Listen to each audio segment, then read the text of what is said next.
Thank you. Thank you, Mr. Speaker, sir. Thank you for accommodating my request to speak today. And my apologies to those that I may have disturbed in your speaking order, given the change. I rise today, Mr. Speaker, in support of the 2025-2026 budget presented by the Deputy Prime Minister and Minister for Finance, Strategic Planning, National Development and Statistics, the Honorable Professor Biman Prasad. I would like to place on record my appreciation to the Minister and his staff for the hard work put into this budget. In contributing to this budget debate, Mr. Speaker, I will focus on the critical issue of immigration and migration management. As we navigate a rapidly changing global and regional landscape, the way we manage the movement of people across our borders must be strategic, humane, and forward-looking. Migration is not merely a movement of people. It is a movement of opportunity, of skills, of families, and of hope. And it is our solemn responsibility to ensure that this movement is safe, orderly, and beneficial to our nation. Mr. Speaker, Fiji has experienced a steady resurgence in cross-border movement over the past year, in line with global travel recovery trends. From January 2024 to just last month, June 2025, the total crossing into Fiji stood at 1,682,729, driven largely by tourists, returning residents, migrant workers, and students. Movement out of Fiji totaled 1,678,897. So a little over 3 million movement across our borders. This surge in demand and movement has placed additional pressure on our systems and resources, reinforcing the urgent need to modernize and invest in digital and operational infrastructure. Mr. Speaker, Fiji's migration governance is anchored in the Immigration Act of 2003, supported by policies and regulations, and our legal framework safeguards our sovereignty while aligning with international norms and our constitutional obligations. It is through these frameworks that we regulate visas, permits, and border controls, ensuring that Fiji remains secure, prosperous, and globally engaged.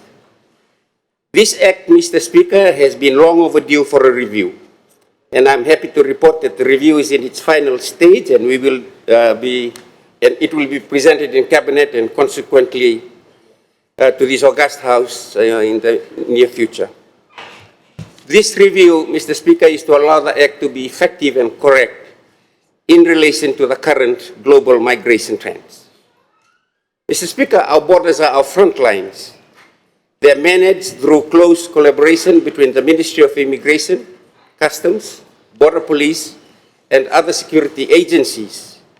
Our systems should be vigilant, yet welcoming. They should be efficient, yet thorough.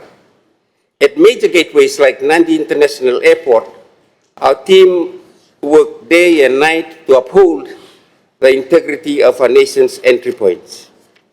To enhance our work at the borders, the Ministry has allocated $0.97 million for the provision of advanced passenger information and passenger name record, API, and PNR. These are two separate but complementary data systems. API refers to the collection of biographic data, such as names, passport numbers, and flight details, transmitted by airlines before traveler arrives in Fiji. It allows our immigration and border agencies to pre-screen incoming passengers, identify persons of interest, and prepare for risk-based processing before they even disembark. PNR, on the other hand, provides a richer context. It includes the passenger's travel history, contact details, payment methods, and itinerary. While API tells us who is coming, PNR tells us how and why they may be traveling. Together, they help us detect threats such as human trafficking, irregular migration, and transnational crime. Mr. Speaker, these systems are not just about security, they are also about facilitation. They allow us to clear low-risk passengers efficiently, improve traveler experience, and support our tourism and aviation sectors. In addition to the API and PNR, the Ministry is also funded in this budget to establish a document forensic lab. The establishment of a document forensic laboratory within Fiji immigration would significantly enhance the integrity and security of the nation's border management systems. Such a facility would enable the timely detection of fraudulent travel and identity documents, thereby preventing illegal entry,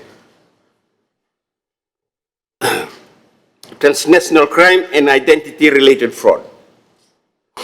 Equipped with advanced technology and skilled forensic analysts, the lab would support frontline immigration officers in verifying document authenticity more accurately and efficiently.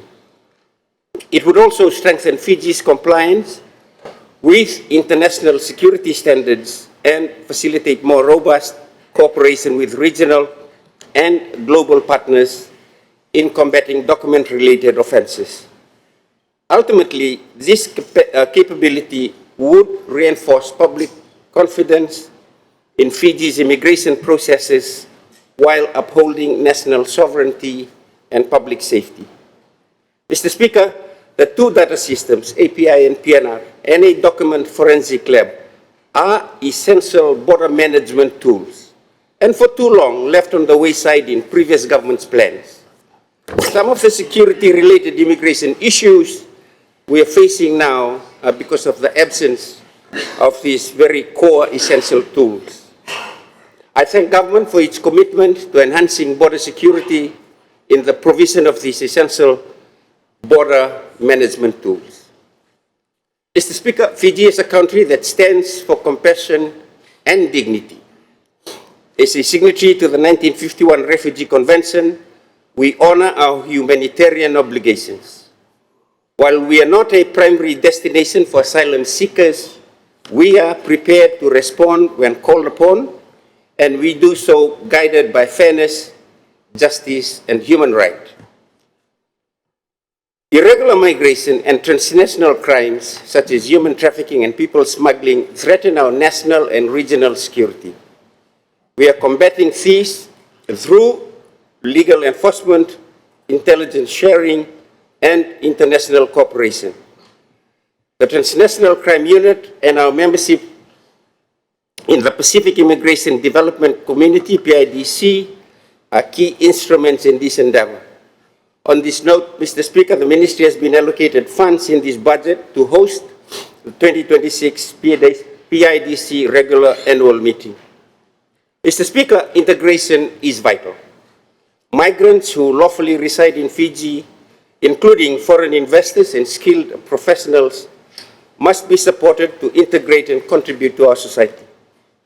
Whilst we are constantly being pushed to shorten the turnaround time for processing of work permits for our migrant workers, I would like to plead with employers who are employing foreign workers to look after them and ensure they are treated with dignity, that their grievances are heard, and also that they live in humane environment conditions. I have personally, and has the Honorable Prime Minister, seen migrant workers living in very inhumane conditions. And this is a case that is being investigated as I speak. Migrant workers must not be exploited. Fiji, Mr. Speaker, sir, contributes to migrant workers overseas. As an example, we also proudly participate in regional labor mobility initiatives, such as Australia's PALM scheme, the New Zealand Recognized Seasonal Employer Scheme. These programs not only offer our people dignified work abroad, but also bring back remittances and skills that strengthen our economy. This is in addition, of course, to other countries that offer employment opportunity to our citizens, for which we are thankful.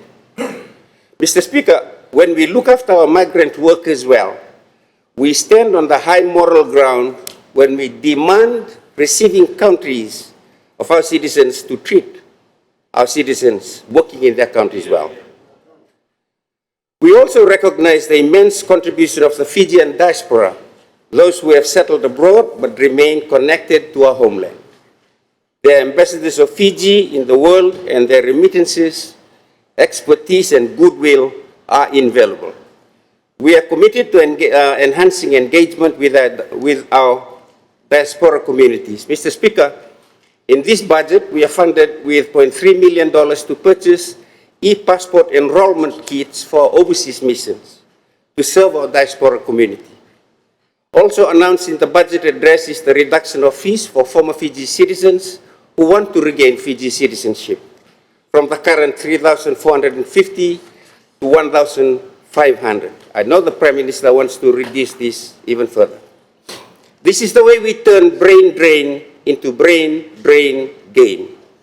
We make it easy and attractive for our diaspora, for those that have left, to come back to Fiji and invest and share their experiences that has been gained in their new adopted country.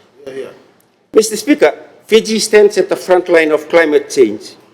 In the face of rising seas and increasing disasters, we must also prepare for climate-induced displacement. Migration in this context must be seen not as a failure of adaptation, but as a part of a planned, dignified response. Fiji will continue to advocate globally for frameworks that protect the displaced, especially our Pacific brothers and sisters. Finally, our success depends on strong international cooperation. We work with partners such as the International Organization for Migration and the UNHCR to build capacity and align our systems with global best practices. We also work in collaboration with our development partners in this regard. Mr. Speaker, migration management in Fiji is ultimately about balance, protecting our sovereignty while upholding our shared humanity. It is about ensuring that migration serves the public good while respecting the dignity of every person. Mr. Speaker, I'm pleased to inform this august House and the people of Fiji that Fiji citizens holding valid e-passports are now eligible to use Australia's smart gate system in all their airports, also commonly referred to as e-gates when entering and departing Australia. This important development reflects Australia's recognition of the high security features and ICAO compliance of Fiji's biometric e-passport and marks a positive step in improving travel facilitation for our citizens.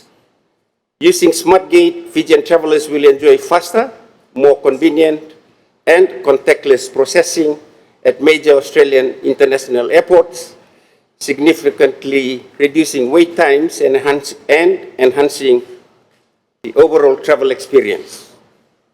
Mr. Speaker, this milestone not only strengthens our bilateral ties with Australia, but also underscores the integrity of our border systems and identity management infrastructure.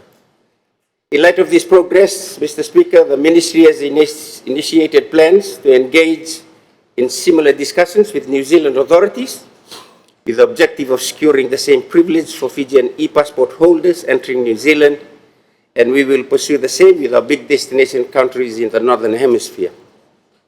Our vision is to ensure that Fijians are able to travel more freely and efficiently across international borders while upholding the highest standards of national security and international trust in our travel document system.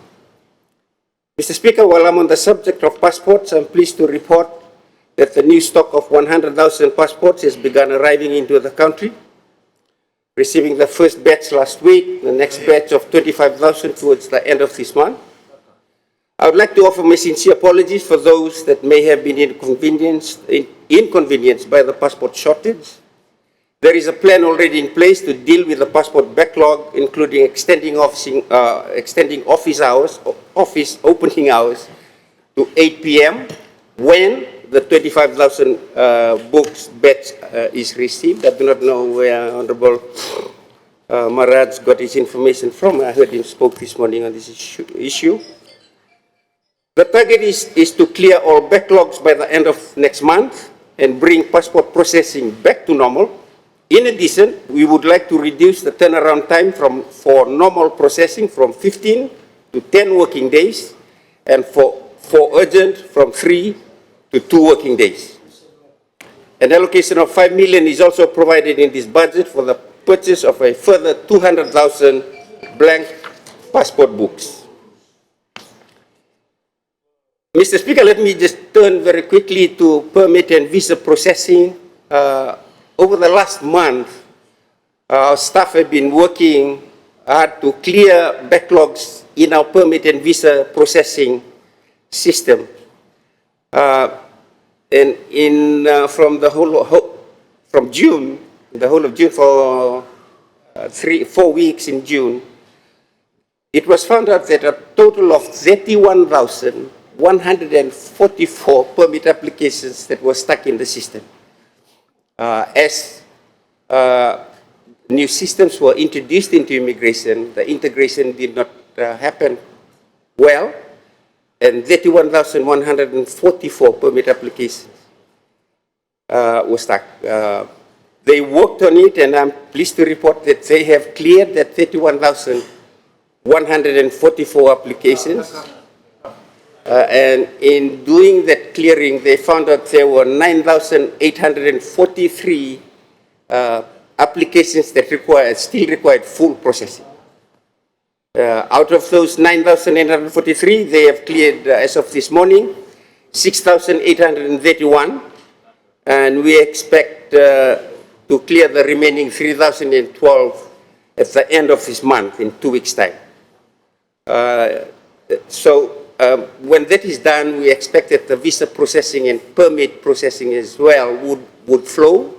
So there was this stuck up in front when we were trying to clear the permits that were coming in. To give an idea as to the number of permits that we deal with. So from last month to this morning, we have received over 1,000 work permit applications. So they were coming in, and there was, like a drain, there was a bit of rubbish stuck in front, and they were just clogging it. So I would like to thank the management team and immigration officers for their hard work. They've been working tirelessly